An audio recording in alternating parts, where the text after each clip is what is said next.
जहाँ पर माँ बाप अपनी औलाद को अपनी औलाद नहीं समझते, तो इन्होंने दूसरों की औलाद को अपनी औलाद कैसे समझ लिया। मेरे वालिद साहब को मैंने बचपन से ही, जब से मैंने होश संभाला था, मैंने उन्हें नेकी के काम करते हुए देखा। जब कोई औरत माँ बनती है ना, तो उसकी फिर फीलिंग्स हर बच्चे के लिए सेम होती हैं। आहिस्ता आहिस्ता करते पता ही नहीं चला कि कब ये घरों की तादाद बढ़ती गई, कब ये बच्चों की तादाद बढ़ती गई। बच्चे आप खुद ढूंढते हैं या फिर खुद सिलेक्ट करते हैं, या फिर लोग आपको देकर जाते हैं कि भाई ये डिजर्विंग है, आप इसको रख लें। हमें बेसिकली लोग खुद अप्रोच करते हैं। आपने कभी उन बच्चों के बारे में नहीं सोचा जो बच्चे भीख मांग रहे होते हैं? शायद ये लोग अपने बच्चे नहीं देना चाहते, ये अपनी एक दुनिया में गुम है और ये अपने मुताबिक अपनी एक लाइफ चला रहे हैं। अस्सलाम वालेकुम नाज़रीन, मैं हूं आपकी मेज़बान निम्रा अली और इस वक्त मैं एक ऐसे घर में मौजूद हूं जहां पर आके मुझे फ़ील हो रहा है कि ये मेरा अपना घर है। इसको मैं क्यों कह रही हूं अपना घर, क्योंकि एक फ़ाउंडेशन है अलमरा नाम से, जिनकी चेयरपर्सन हमारे साथ मौजूद हैं सोफिया वराइच। हम लोग देखते हैं कि जितने भी बेसहारा बच्चे हैं वो सड़कों पर रुल रहे होते हैं, हम लोग उनको देखते नहीं हैं, हम लोग उनको बॉदर ही नहीं करते कि ये कर क्या रहे हैं अपनी ज़िंदगी में। लेकिन जो मेरे साथ खातून मौजूद हैं, इन्होंने देखा और उन्होंने फ़ील किया, इनके दिल में एहसास आया कि काश मैं इन बच्चों के लिए कुछ कर सकूँ। इनको लगता था कि मैं इन बच्चों को अपने घर लेकर आती हूँ, इनको पालती हूँ, पोसती हूँ, लेकिन फिर इन्होंने सोचा कि मैं कितने बच्चे अपने घर लेकर आऊँगी। फिर इन्होंने एक फ़ाउंडेशन खोली जहाँ पर इस वक्त 20 बच्चे जो हैं वो यहाँ पर हैं, लेकिन इस तरह के 4 घर और हैं जहाँ पर 20-20 बच्चे जो हैं वो और हैं, और मज़ीद ये एक जगह बना रही है, एक फ़ाउंडेशन बना रही है जहाँ पर वो मज़ीद बच्चे लेकर आएंगी। तो इनसे बात करते हैं कि इतना नेक ख्याल, जहाँ पर माँ बाप अपनी औलाद को अपनी औलाद नहीं समझते, तो इन्होंने दूसरों की औलाद को अपनी औलाद कैसे समझ लिया। जो बच्चे यहाँ पर हैं वो उनको अम्मा अम्मा करके बुलाते हैं और उनके हस्बैंड को अब्बा अब्बा करके बुलाते हैं। अस्सलाम वालेकुम। वालेकुम अस्सलाम। कैसी हैं आप? अल्हम्दुलिल्लाह। अच्छा सोफिया मैम, मुझे ये बताएं कि जो फाउंडेशन है ये स्टार्ट करने का आइडिया कैसा आया? ये बेसिकली लेगेसी है मेरे वालिद साहब की, जिसको मैं कंटिन्यू किए हुए हूँ। मेरे वालिद साहब को मैंने बचपन से ही, जब से मैंने होश संभाला था, मैंने उन्हें नेकी के काम करते हुए देखा, लोगों में भलाई करते देखा, लोगों में खैर बांटते देखा। रोज़ सुबह उठ के तहज्जुद के टाइम पे अपने हाथों से लंगर तैयार किया करते थे और शहर के मुख्तलिफ़ मकामात पे लेके जाके जो बेसहारा लोग, जो गरीब लोग, डिज़र्विंग लोग रोड्स पे सो रहे होते हैं, उनको अपने हाथों से नाश्ता करवाते थे। इसके अलावा जो भी आ जाता था उसकी मदद ज़रूर करते थे। इनफैक्ट मैंने हमेशा जब भी देखा, यही देखा कि जो भी हमारे दरवाज़े पे आया कभी खाली हाथ नहीं गया। तो ये वो तमाम चीज़ें थी जिनको देखते हुए मैं बड़ी हुई, तो पता ही नहीं चला कि कब यही चीज़ें मेरी ज़ात का हिस्सा बनती गईं। उसके बाद मेरे वालिद साहब की 2009 में डेथ हुई, तो being the only child of my parents, फिर मेरी ज़िम्मेदारी भी थी और दूसरा मुझे एक जज्बा भी था और ऑब्वियसली एक मेरे अंदर एक पैशन भी था कि मैं उन चीज़ों को रुकने ना दूँ। जो चीज़ें वो कर रहे थे उनको मैं कंटिन्यू करूँ। तो उस चीज़ को 2009 ऑनवर्ड्स उसी तरह से हमारे घर से रोज़ाना 400-450 लोगों का लंगर भी जाता रहा, स्टाइपेंड भी देते रहे बहुत सी फैमिलीज़ को राशन भी उनके घरों में भिजवाते रहे। जो सफ़ेद पोश लोग होते हैं, जो बाहर आके खाना नहीं ले सकते, उनको मंथली राशन भिजवाते रहे। तो ये वो तमाम चीज़ें थी जिनमें नंबर तो हम ऐड करते गए। जैसे फ़र्ज़ करें उस टाइम पे 400 लोगों का था, तो आज हमारे घर से तकरीबन 700-750 लोगों के लिए जा रहा है। लेकिन हमेशा यही लगता था कि ये काफ़ी नहीं है। दिल को एक इत्मीनान नहीं था, लगता था कि कुछ और होना चाहिए। एटलीस्ट कुछ ऐसी एफ़र्ट होनी चाहिए जिसमें आपकी अपनी एफ़र्ट लगे और आप खुद से कुछ कर सकें। तो माँ हूँ, क्योंकि मैं ख़ुद भी एक माँ हूँ और मेरे अपने भी अल्हम्दुलिल्लाह 4 बच्चे हैं। तो जब कोई औरत माँ बनती है ना, तो उसकी फिर फीलिंग्स हर बच्चे के लिए सेम होती हैं। जब आप बाहर रोड पे किसी ऐसे बच्चे को देखते हो जो आपकी अपनी बच्चे का हम उम्र होता है, तो आप कहीं ना कहीं अपने ज़हन में उससे रिलेट करने लगते हो।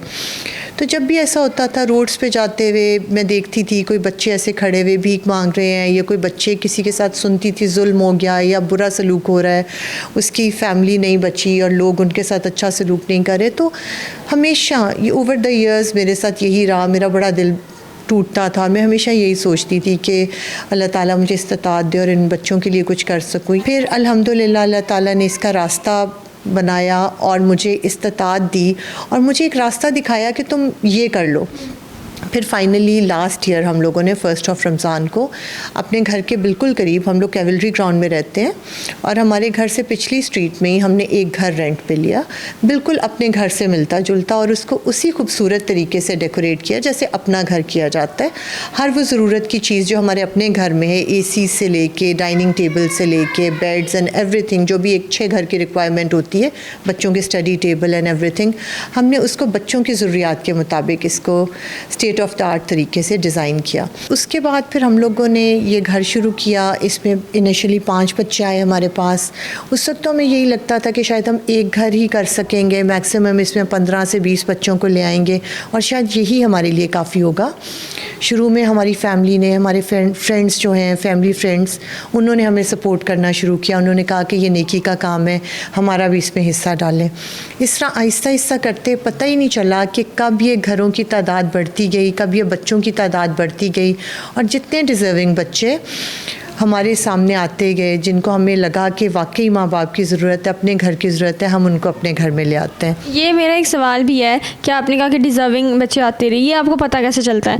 फॉर एग्जांपल अगर मेरे घर पे कोई होगा ना डिज़र्विंग बच्चा, तो मैं आपको कहूँगी कि भाई मेरे घर में ये डिज़र्विंग बच्चा, आप इसको अपने घर में रख लें।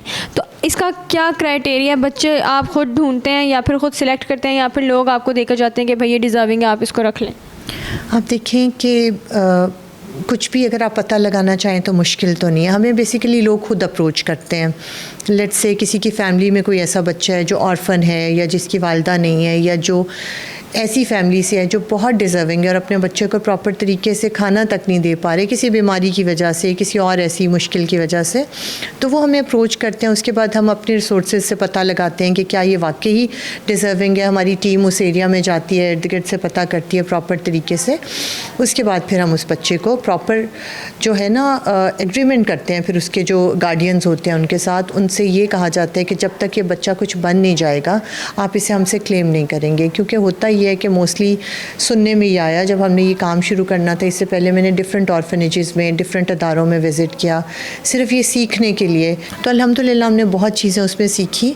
तो उसमें एक चीज़ हमारे ये भी सामने आई कि बहुत से गार्डियंस या सिंगल पेरेंट्स ऐसे होते हैं जो 3 से 4 साल बाद बच्चे को ले जाते हैं और कहते हैं कि नहीं, हमारे बच्चे को कहीं अच्छी नौकरी मिल गई है, 20-25 हज़ार पे किसी घर में मुलाज़मत मिल गई है और हमारा भी घर चलता रहेगा और ये बच्चा भी चले, अब थोड़ा हेल्दी भी हो गया है, 4 जुमले अंग्रेज़ी के भी बोल रहा है, तो आप इसे हमें वापस करते हैं। तो उससे होता ये है कि उस बच्चे की लाइफ बिल्कुल ख़राब हो जाती है। वो बच्चा कहाँ इतने अच्छे माहौल में रह रहा है, एयर कंडीशन रूम्स में सो रहा है, वो बच्चा अच्छे स्कूल में, इंग्लिश मीडियम स्कूल में जाके तालीम हासिल कर रहा है, यहाँ पे उसको हर फैसिलिटी दी जा रही है, बेहतरीन खाना।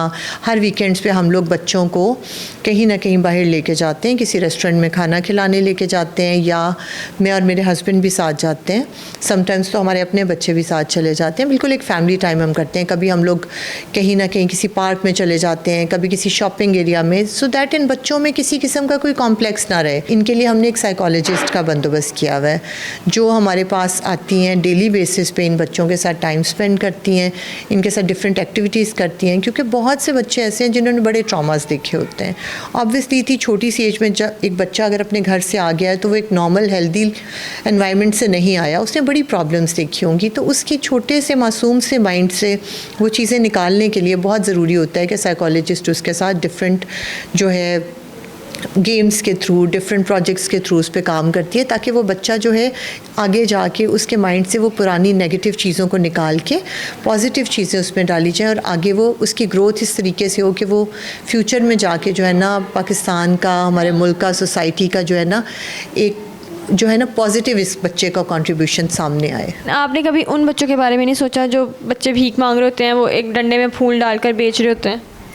बहुत तकलीफ़ होती है उन बच्चों को देख के। और मैंने जैसा आपको बताया कि जब मैंने ये काम शुरू करना था उससे पहले हमेशा मुझे ऐसे बच्चों को, ये जो रोड पे आपके सामने, ऑब्वियसली जो सामने नज़र आता है उसी को देख के आपका दिल ज़्यादा दुखता है, तो हमेशा तकलीफ़ होती थी। बहुत छोटे छोटे बच्चों को ख़वातीन ने गोद में उठाया होता है, शदीद गर्मी में उनको पकड़ के भीख मांग रही होती हैं, बहुत तकलीफ़ होती थी। लेकिन जब ये काम शुरू किया तो बहुत सी हकीकतें फिर आपके सामने भी आती हैं। बहुत सी ऐसी चीज़ों का भी पता चला कि शायद ये लोग अपने बच्चे नहीं देना चाहते, ये अपनी एक दुनिया में गुम है और ये अपने मुताबिक अपनी एक लाइफ चला रहे हैं। तो इनसे आप ना जाके बच्चे ले सकते हैं, ना क्लेम कर सकते हैं। और आप ये देखो ना, हमारा कोई हक तो नहीं है ना, हम गवर्नमेंट तो नहीं है ना जो जाएं और बच्चे को रेस्क्यू कर लें। अच्छा, क्योंकि आपने कहा कि इस तरह के बाकी भी 3 घर हैं हमारे पास, तो ये जितना भी आप काम कर रही हैं ये सारा ख़ुद करें या फिर कोई डोनेशंस वगैरह होती है या फिर आपको कोई साथ देते हैं? मैं आपको बताऊं, जब बहुत से बच्चे आ रहे होते हैं ना, हमें लगता है शायद ये हमारे रिसोर्सेज कम पड़ जाएंगे, लेकिन आप यकीन करो, मेरा इतना यकीन है अल्लाह ताला की ज़ात पे कि जो भी बच्चा आता है अपना रिस्क लेके आता है, कोई ना कोई वसीला अल्लाह ताला उनके लिए बना देता है। अभी जैसे हम लोग रिसेंटली चौथा घर शुरू कर रहे हैं, तो हमें थोड़े से फाइनेंशियल इश्यूज़ थे, ज़ाहिर है ऑब्वियसली एक नया घर सेटअप करना, सब कुछ करना, हम लोग एक बहुत नई ऑर्गेनाइजेशन है, हमारे को उस तरह से तो कोई फ़ंड्स वगैरह वो चीज़ें नहीं है, तो बहुत ख्याल आ रहा था कि क्या करेंगे।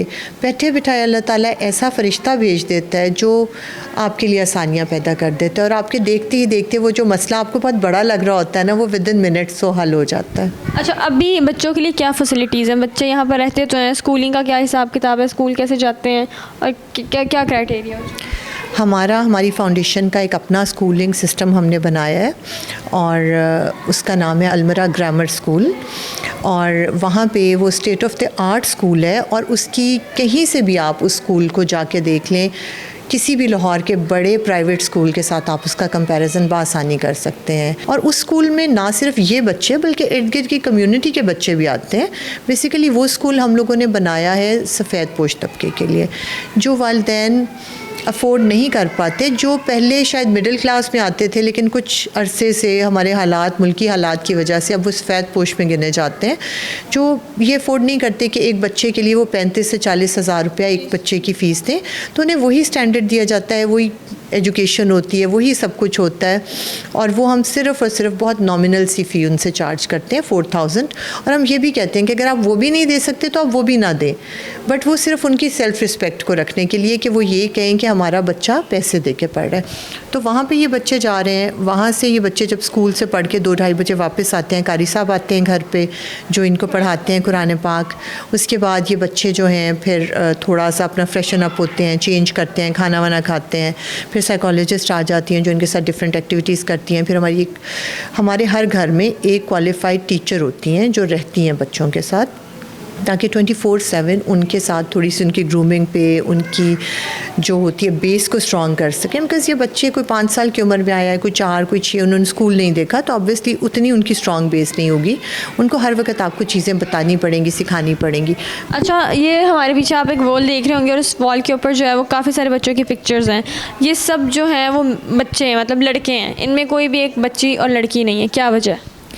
अभी क्योंकि हम लोगों ने इसको रिसेंटली स्टार्ट किया है, 1 साल हुआ है हमें शुरू किए हुए, और बेटियों का मामला बहुत नाजुक होता है, और हम यही चाहते हैं कि हम अपने इस काम में इतने मैच्योर हो जाएं, हमारी इतनी स्ट्रॉन्ग सिस्टम डेवलप हो जाए, हमारे इतनी स्ट्रॉन्ग SOPs बन जाएं कि हमें 0.1% भी, जब हम बेटियों की ज़िम्मेदारी लेने के लिए तैयार हो जाएं, तो उस वक्त हम बेटियों की ज़िम्मेदारी लें, इस पर हम रिस्क ना लें 1% भी। किस एज तक जो है वो आप बच्चों को फैसिलिटेट करेंगे? हमने देखें जो बच्चों को गोद लेने की एज थी ना, वो 2 से 5 साल के दरमियान की थी, ठीक है। इस एज का बच्चा हमारे पास आता है, उसके बाद जाने की इनकी कोई एज नहीं है। जब तक कुछ बच्चा कुछ बन नहीं जाएगा ना, लेट्स से कोई बच्चा 18 साल की उम्र में आर्मी में सेलेक्ट हो जाता है, ठीक है, वो वहाँ पे इंडिपेंडेंट हो जाएगा। कोई बच्चा 21 साल की उम्र में कोई डिग्री कर लेता है, जॉब कर लेता है। अब ये बच्चे आ गए हैं, अपने घर में आ गए हैं, अब ये जब तक कुछ बन नहीं जाते, ये अपने घर से नहीं जाएंगे।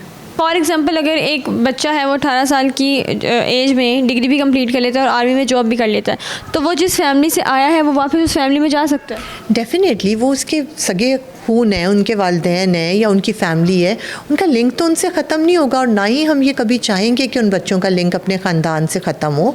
डेफिनेटली वो उन्हीं को, और हम यही चाहते हैं किसी की अगर बेवा माँ है या किसी का भी लाचार बाप है, तो वो जाके उनको हेल्प आउट करें, उनका ख्याल रखें, उनका सहारा बने। हमारी तो ख्वाहिश ही ये है। इंसान तो वसीला है, देने वाली ज़ात तो अल्लाह ताला की है, तो अल्लाह ताला उनका साथ दे रहे हैं और वो वसीला बने जा रहे हैं, लेकिन मज़ीद आगे कितना करने का इरादा है? जो फौरी तौर पे हमें नज़र आ रहा है, इंशाअल्लाह ताला हमें एक जगह डोनेट की है, सेंट्रल पार्क के ओनर है, उन्होंने 1 एकड़ जगह दी है, और उस पर हम लोग 200 बच्चों के लिए अकोमोडेशन बना रहे हैं। इसी तरह उनके खूबसूरत से घर बनाएंगे। ये कोई ऑर्फनेज नहीं होगा, ये कोई ऐसा अदारा नहीं होगा जो बच्चों को पाल रहा है, ये उन बच्चों के अपने घर होंगे, ताकि उन बच्चों को एक सेटिस्फेक्शन हो, एक अपनाइत का एहसास हो कि ये मेरा अपना घर है, ये कोई हॉस्टल नहीं है। अच्छा, क्योंकि आपने बताया कि डोनेशंस वगैरह होती हैं जिससे जो है ये सर्कट चल रहा है, तो अगर आपको कोई मेरे देखने वाले अगर आपको कुछ डोनेट करना चाहते हैं तो वो कैसे करेंगे? हम लोग बाकायदा रजिस्टर्ड ऑर्गेनाइजेशन है, ठीक है, और हमारे पेजेस हैं, हमारे बैंक अकाउंट्स हैं, हमारे सोशल मीडिया पे भी पेजेस हैं, आप जाके वो विज़िट कर सकते हैं। इसके अलावा हमारे बाकायदा बैंक अकाउंट्स हैं और उस पर भी आप जाके डायरेक्टली डोनेट कर सकते हैं। अच्छा, और अगर कोई एक मतलब फॉर एग्जांपल कोई फैमिली मेरा ये प्रोग्राम देखती है और उसने किसी बच्चे को जो डिज़र्विंग है उसने यहाँ पर भेजना है उसको, तो वो कैसे भेजेगा? कॉन्टेक्ट करके? बिल्कुल, हमारे पेजेस पे जाएं, हमारे वहाँ पे नंबर्स लिखे हुए हैं, हमारे व्हाट्सएप नंबर्स हैं, यूएन नंबर्स हैं, आप वहाँ पे कांटेक्ट करें। आप फेसबुक पेज के थ्रू हमें कर सकते हैं, इंस्टा पे कर सकते हैं, और अगर बच्चा डिज़र्विंग होगा तो डेफ़िनेटली हम लोग ज़रूर इंशाल्लाह ताला उसको गोद लेंगे। Thank you so much Sofia, आपने अपने इतने कीमती वक्त में से हमें टाइम दिया, और थैंक यू सो मच मेरी ऑडियंस का मुझे देखने के लिए। वही बात कहती हूँ कि जितना हो सके मदद करें, क्योंकि हम लोग सिर्फ एक वसीला हैं। इनकी वजह से इतने बच्चे हंस खेल रहे हैं, तो हमारी वजह से भी हंस खेलेंगे तो क्या जाएगा आप लोगों का। तो खैर, अपनी मेज़बान निम्रा अली को दें इजाज़त। इस तरह के मज़ीद प्रोग्राम के साथ आपकी मेज़बान होगी हाजिर। अपना बहुत सारा ख्याल रखें, दुआ में याद रखें। अल्लाह हाफ़िज़।